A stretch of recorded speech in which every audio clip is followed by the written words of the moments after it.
ਹੁਣ बेटा ਆਪਾਂ 8वीं क्लास का अध्याय 1 ਤੇ ਅਭਿਆਸ 8.1.1 ਸ਼ੁਰੂ ਕਰਨ ਜਾ ਰਹੇ ਹਾਂ।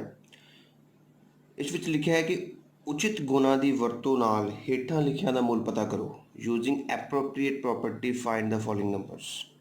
ਹੁਣ ਪ੍ਰੋਪਰਟੀ ਕੀ ਹੈ, ਉਚਿਤ ਗੁਣ ਕੀ ਹੈ? ਤੁਸੀਂ ਦੇਖੋ ਇਹਨਾਂ ਦੋ ਰਕਮਾਂ ਦੇ ਵਿਚਕਾਰ ਗੁਣਾ ਹੈ ਨਾ। ਇਹਦਾ ਮਤਲਬ ਇਹ ਸਾਡੇ ਕੋਲ ਇੱਕੋ ਹੀ ਰਕਮ ਹੈ, ਇਹ ਦੋ ਰਕਮਾਂ ਨਹੀਂ ਹਨ। ਫਿਰ प्लस आ गया तो ये साडी दूजी रकम आ गई, फिर माइनस आ गया, ਇਹਦਾ मतलब ये साडे कोल तीजी रकम है। गुणा है, मतलब ये पूरी साडी तीजी रकम है। ਜਦੋਂ ਦੋ ਸੰਖਿਆਵਾਂ ਦੇ ਵਿਚਕਾਰ ਗੁਣਾ ਹੁੰਦੀ ਹੈ ਤੇ ਉਹ ਇੱਕੋ ਹੀ ਸੰਖਿਆ ਮੰਨੀ ਜਾਂਦੀ ਹੈ। ਜੋੜ ਤੇ ਘਟਾਓ ਹੀ ਸਾਡੀ ਸੰਖਿਆਵਾਂ ਨੂੰ ਵੱਖਰਾ ਵੱਖਰਾ ਕਰਦੇ ਹਨ। ਇਹਦਾ ਮਤਲਬ ਸਾਡੇ ਕੋਲ ਇਸ ਸਵਾਲ ਦੇ ਵਿੱਚ ਕਿੰਨੀਆਂ ਸੰਖਿਆਵਾਂ ਹੋ ਗਈਆਂ? 1 2 ਤੇ 3। ਜਾਂ ਆਪਾਂ ਕਹਿ ਦਈਏ ਇਸ ਸਮੇਂ ਸਾਡੇ ਕੋਲ ਇਸ ਲੋਕੈਲਿਟੀ ਦੇ ਵਿੱਚ ਕਿੰਨੇ ਘਰ ਹੈ? एक घर, दूजा घर ते तीजा घर। हुण ये देखना है कि साडे कोल तिन्नां घरां दे विचों कोई दो घर इदां दे है जिस विच सेम अमाउंट दा अखर बैठा है, सेम अखर बैठा है।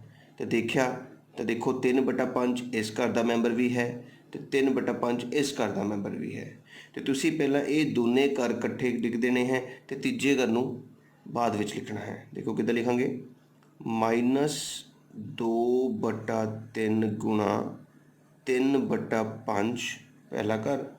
फिर इस घर लिखांगे, जो साइन है वो नाल ही लिखा जाएगा, -3/5 गुणा 1/6 दूजा घर हो गया। हुण तीजा घर लिखना है जमा 5/2। उम्मीद है तुहानूं कोई प्रॉब्लम नहीं आएगी। असीं तीन घरां दे विचों पहले ते तीजे घर नूं पहलां लिखिया है तो इस घर नूं बाद विच लिख लिया है।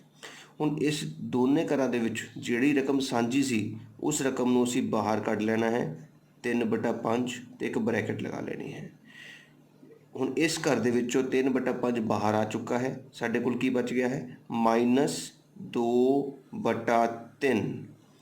इस घर दे विचों भी 3/5 बाहर आ चुका है, साडे कोल की बच गया? -1/6। एक घर बंद कर दिता गया है तो हम आ घर साडे कोल जे पेंडिंग है 5/2। आई गल समझ? जिहड़े दो घरां दे विच इक्को ही मैंबर सेम सीगा उस मैंबर नूं घरों बाहर कढ के असी बाकी मैंबर लिख लए हन। हुण सब तो पहलां असी इस ब्रैकेट नूं हल करना है क्योंकि बॉडमास रूल कहता है कि सब तो पहलां ब्रैकेट हल हुंदी है। हुण ब्रैकेट नूं हल करन लई तुहानूं पता मैं दस्सिया सीगा कि हर बराबर करने हुंदे हन। इधर 6 है बेटा, इधर 3 है, 3 ਦੇ ਪੜ੍ਹ 6 आंदा है। कदों आंदा है? ਜਦੋਂ 3 ਨੂੰ ਅਸੀਂ 2 ਨਾਲ ਗੁਣਾ ਕਰਦੇ ਹਾਂ। ਤੇ ਹੁਣ ਕੀ ਕਰਨ ਲੱਗੇ ਤਾਂ ਨਾ ਦੇਖੋ, ਅਸੀਂ ਇਸ 3 ਨੂੰ ਵੀ 2 ਨਾਲ ਗੁਣਾ ਕਰਨ ਲੱਗੇ ਹਾਂ, ਇਸ ਉੱਪਰ ਵਾਲੇ 2 ਨੂੰ ਵੀ 2 ਨਾਲ ਗੁਣਾ ਕਰਨ ਲੱਗੇ ਹਾਂ ਤਾਂ ਕਿ ਸਾਡੇ ਹਰ ਬਰਾਬਰ ਹੋ ਸਕਣ। ਹੁਣ ਸਾਡੇ ਕੋਲ ਕੀ ਬਚੇਗਾ? 3/5 ਬ੍ਰੈਕਟ ਦੇ ਵਿੱਚ 2 दूनी 4, 3 दूनी 6 माइनस 1/6 जमा 5/2। हुण जदों हर बराबर हो जाते हैं तो असीं उपर वाली रकमां नूं हल करते हैं। 4 किहदा है बेटा? माइनस का, तो 1 किहदा है? माइनस का। 3/5 4 भी माइनस का, 1 भी माइनस का, तो 6 एक बारी लिखी दा हुंदा है। जे 6 बराबर हो जाए, हर जदों बेटा बराबर हो जाता है तो फिर हर नूं इक्को बारी लिखा जाता है तो अपरली रकमां नूं सॉल्व किया जाता है। हुण 4 भी माइनस का है तो 1 भी माइनस का है, तो दोनों माइनस के हो गए, माइनस माइनस प्लस बन गया है। तो इसका मतलब साडे कोल आ गया है 5। 3/5 ब्रैकेट दे विच आ गया है -5/6 जमा 5/2। असी सिर्फ इस संख्याओं को हल करी जाने पे हैं क्योंकि ब्रैकेट साडे कोल हजे भी है। जो तक ब्रैकेट है असी इसे नूं हल करी जाना है। हुण देखो इस 5 दे नाल इस 5 नूं असी कट सकते हैं, ठीक है। इस 3 दे नाल 3 एकम 3, 3 दूनी 6 असी इनू भी कट सकते हैं। तो साडे कोल की बच गया है? साडे कोल बच गया है माइनस का 1/2 जमा 5/2। ठीक है ना। हुण मैं तुहानूं समझाया सीगा कि जेकर तुहाडे कोल हर बराबर हो जान तो हर नूं इक्को वारी लिखिया जाता है तो उपरली संख्यावां नूं हल किया जाता है। हुण तुसीं दसो, 1 माइनस का है, 5 प्लस का है, प्लस माइनस माइनस किन्ने बच के 4, 4/2 कट के किन्ने हुंदे ने 2। यही इस सवाल का तुहाडा आंसर होएगा। बहुत ही सौखे तरीके नाल इस सवाल नूं हल किया है। 3 घरां दे विच्चों 2 घर नूं असीं वखरा करके तीजे घर नूं वखरा किया है, तो जिन्हां 2 घरां दे विच सेम मैंबर सीगा उस मैंबर नूं बाहर कढ़िया है, ब्रैकेट विच बचदे मैंबर लिखे ने। फिर उस ब्रैकेट नूं हल करन लई सब तो पहला हर बराबर किया। हर बराबर करन लई जे 3 नूं 2 नाल गुणा करना है तो उपर वाली रकम नूं भी 2 नाल गुणा करना पएगा। चलो हर बराबर हो जाता है तो हर नूं एक बार लेके उपरली संख्यावां नूं हल करना हुंदा है। 4 भी माइनस का, 1 भी माइनस का, इस करके 5 माइनस के बन गए। हुण असीं 5 नाल 5 नूं कट दिता है तो 3 नाल 6 नूं कट दिता है। 3 एकम 3, 3 दूनी 6। एक साडे कोल विद माइनस का साइन तो बटा 2 बच गया है, जमा 5/2। हर फिर बराबर हो गए ने। हर नूं एक बार लिखा गया है। 1 माइनस का है, 5 प्लस का है। प्लस माइनस माइनस हुंदी है पर साइन वड्डी रकम का लगता है, इस करके 4 प्लस का आया। 4 ते 2 कट के 2 बन गए हैं, जो कि साडा आंसर होएगा बेटा। हुण आपां इसे दा दूजा भाग करन लगे आ, ध्यान नाल देखना है। इस सवाल दे विच भी बेटा देखो साडे कोल पहला आ घर आ गया, साडे कोल क्योंकि गुणा है, फिर माइनस आ गया, फिर ये दूजा घर बन गया है, फिर ये तीजा घर बन गया। इस सवाल दे विच तिन्नां घरां दे विच 2-2 मैंबर ने। हुण तुसीं फिर वही देखना है कि कोई घर तुहाडे कोल इदां दा है जिस विच सेम मैंबर है, तो फिर पहले तो अखीरले घर विच सेम मैंबर हैगा है। इस करके हुण असीं फिर दोबारा पहला घर लिखांगे 2/5 गुणा -3/7।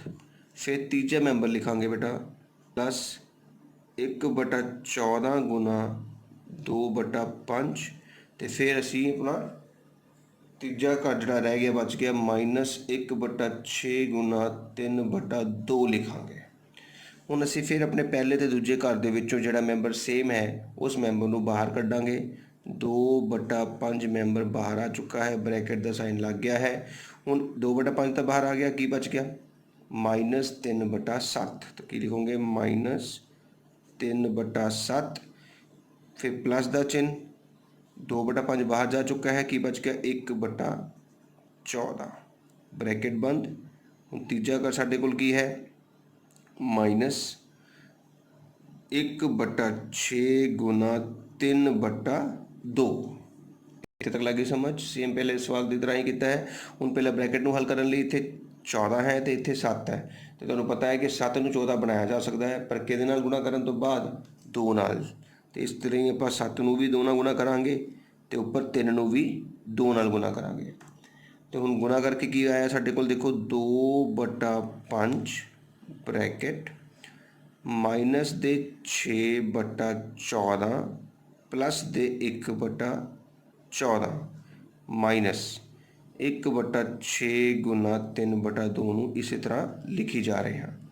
हुण हर सेम हो गया, तुहानूं समझाया सी कि जे हर तुहाडा सेम हो जाए तो उसनूं एक बार लिखिया जाता है, तो उपरली संख्यावां नूं -6 जमा 1 इकट्ठा लिख के हल किया जाता है। 1/6 गुणा 3/2। 6 माइनस का है, 1 प्लस का है, इस करके प्लस माइनस माइनस हो गई है, तो तुहाडे कोल 5 बच गया है, पर उसका साइन वड्डी रकम का है, इस करके माइनस का आएगा। -1/6 गुणा 3/2। हुण देखो साडे कोल एक घर आ रह गया है तो एक घर आ रह गया है।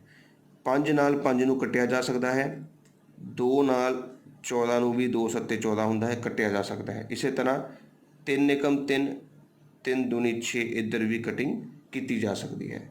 हुण बच गया बेटा साइन माइनस का, तो उपर 1 थल्ले 7, तो -1/7 साडे कोल बच गया है। फिर साइन माइनस का है, उपर 1 बच गया, थल्ले 2 दूनी 4, 1/4 साडे कोल बेटा बच चुका है। हुण तुहानूं समझाया सीगा जदों 2 रकमां जिन्हां दे हर बराबर ना होण तो फिर की करदे आ, थल्लड़े वाली रकमां नूं बेटा ध्यान नाल सुनना है। जदों भी 2 रकमां इदां दीयां आ जाण कि उन्हां दे विचकार प्लस या माइनस आ जाए तो उन्हां दे हर बराबर ना होण, तुसीं उहदे हरां नूं गुणा कर देनी है बेटा।